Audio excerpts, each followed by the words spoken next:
Today's story, The Sewers of Lviv, inspired by true events of World War II.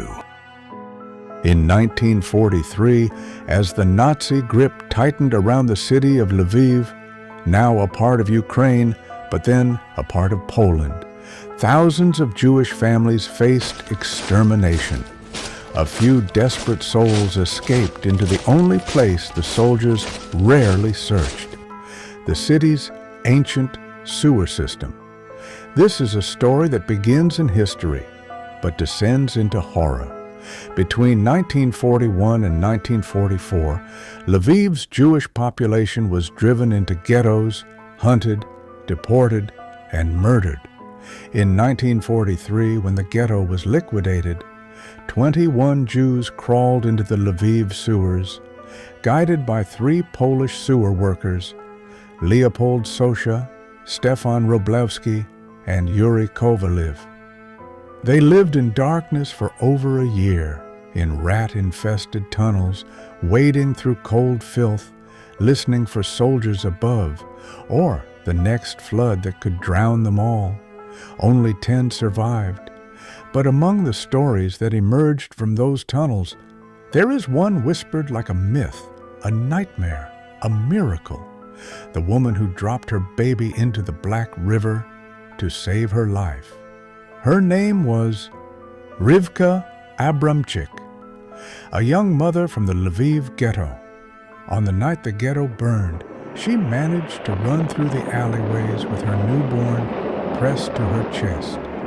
Behind her, flames climbed the buildings like living creatures. Boots thundered on the cobblestones. People screamed in the distance, then fell silent. A sewer worker's voice cut through the chaos. Sosha whispered urgently, "Here, quickly! Down the ladder!" A manhole behind an old bakery, the only hope left. Rivka ran towards it, but her baby began to cry, soft at first, then louder. Echoing off the stone walls and cold streets, the cries could be heard from far. Sosha froze. Fear washed over his face. His kind eyes, filled with terror, seemed to plead, "If the soldiers hear that baby, they'll kill us all." Rivka's hands trembled. She cannot put the lives of others at risk. She has to decide, now. She tried to hush her daughter, but hunger and cold made the baby's cry sharper. She looked into the hole. She could not climb quickly enough with the baby in her arms. The soldiers were already sweeping the street. Sosha spoke again, his voice breaking. "The current is slow. If you lower her into the water, your baby will drift to the others. They will catch her. I swear it." Rivka stared at the black stream below, cold, murky, endless. The thought tore Rivka apart, but the cries grew sharper, louder. Death was coming down the street with boots and torches. Her baby's only chance was to let her go. She kissed her daughter's forehead, a single trembling kiss, and lowered the bread basket with the baby in it into the darkness. The tiny bundle drifted away in the Black River, swallowed by its blackness. Rivka muffled her scream and climbed down into the manhole as the lid clanged shut above her. The Lviv sewers were unlike anything Rivka had ever imagined. The darkness was so complete it felt alive, pressing on her skin, filling her lungs, swallowing her thoughts. The air tasted of metal and rot. Cobwebs wrapped her face like a thick sheet. The grime clung to her legs like something trying to pull her under. Ahead, shadows moved. Survivors whispered, calling out to one another. And then, far away, a faint cry echoed, a whimper, her baby. The group rushed forward through waist-deep water, and there, caught in a metal grate, floating but alive, was Rivka's daughter. A woman named Chana lifted the trembling child from the water and held her to her chest. When Rivka reached them, her knees buckled. Her sobs filled the tunnel, a sound of pure relief and unspeakable anguish. But as the baby shivered in her arms, Rivka realized they had escaped death above, only to enter a world where death waited in different forms. How was she to keep the baby alive? Days bled into weeks, weeks into months in the sewers. People slept sitting upright on slimy rocks against dripping walls. Rats crawled over their legs at night, scurrying hungrily towards the scant food the Polish sewer workers managed to bring them. Mold grew on their clothes.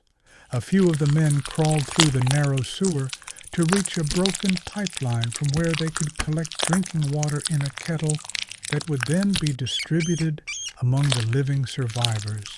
Skin peeled from their feet and hands. People got dysentery.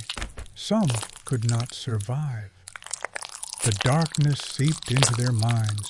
Rumors spread.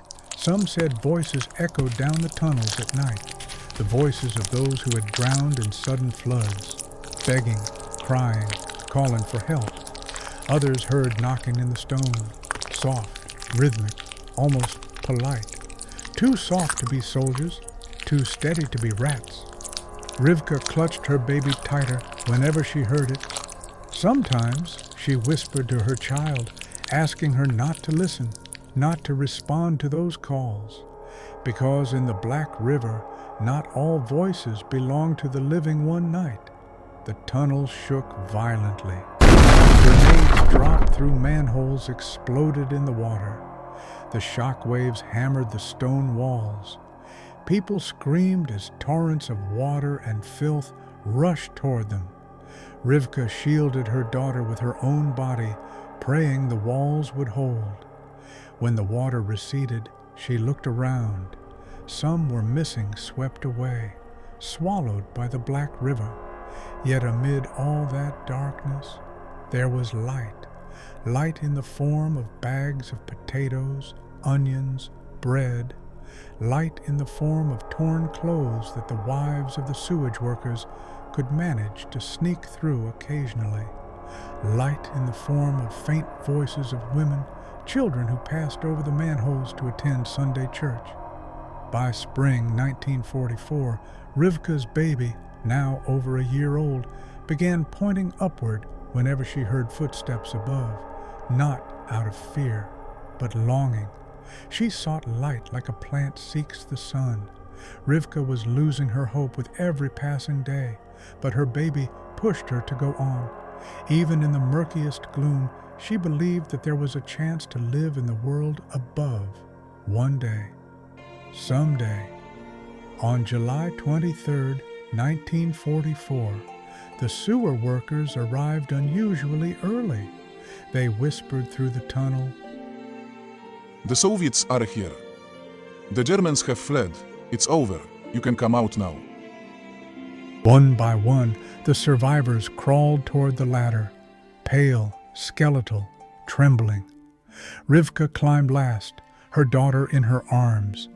As the manhole opened, blinding sunlight poured into the tunnel.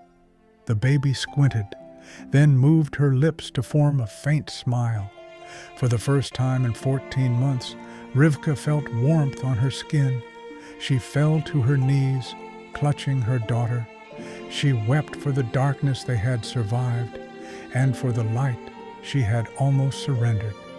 Behind them, the sewer sat silent, a grave for some, a sanctuary for others, a place where hope survived in absolute darkness. Rivka and her daughter survived the war, but for the rest of her life, Rivka whispered the same words before sleep. Light is a gift. Never forget the light. Because she had once thrown her baby into the darkness, and from the darkness she emerged back into the light, alive. If you like this story, please do not forget to hit the like button and subscribe for more.